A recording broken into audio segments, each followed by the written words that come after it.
Vincent Malloy is 7 years old. He's always polite and does what he's told. For a boy his age, he's considerate and nice.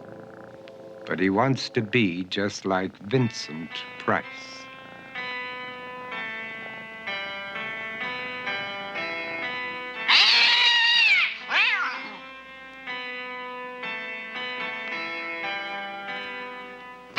He doesn't mind living with his sister, dog, and cats, though he'd rather share a home with spiders and bats.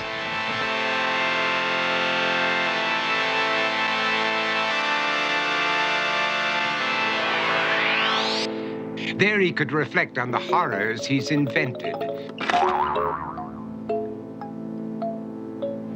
and wander dark hallways alone and tormented.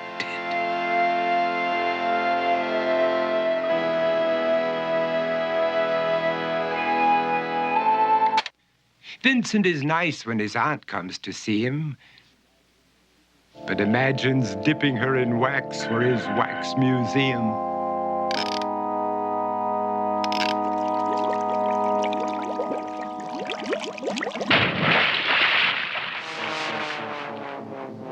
He likes to experiment on his dog, Abercrombie, in the hopes of creating a horrible zombie.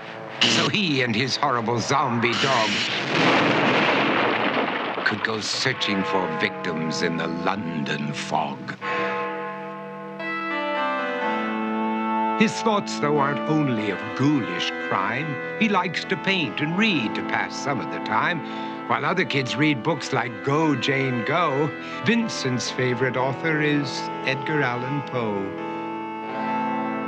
One night, while reading a gruesome tale, he read a passage that made him turn pale. Such horrible news he could not survive, for his beautiful wife had been buried alive. He dug out her grave to make sure she was dead, unaware that her grave was his mother's flower bed. His mother sent Vincent off to his room.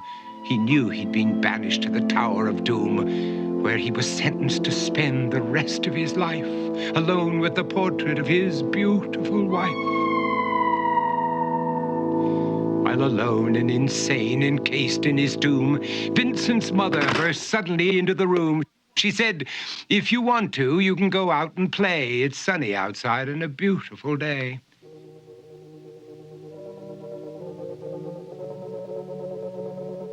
Vincent tried to talk, but he just couldn't speak.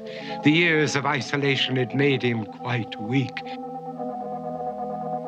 So he took out some paper and scrawled with a pen, "I am possessed by this house and can never leave it again." His mother said, "You're not possessed and you're not almost dead. These games that you play are all in your head. You're not Vincent Price, you're Vincent Malloy. You're not tormented or insane, you're just a young boy. You're 7 years old and you are my son. I want you to get outside and have some real fun." Her anger now spent, she walked out through the hall. And while Vincent backed slowly against the wall, the room started to sway, to shiver and creak. His horrid insanity had reached its peak.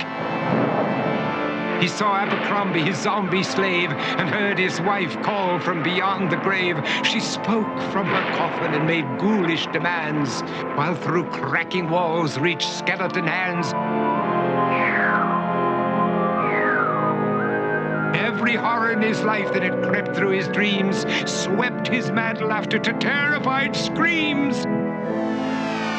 To escape the madness, he reached for the door, but fell limp and lifeless down on the floor. His voice was soft and very slow as he quoted The Raven from Edgar Allan Poe.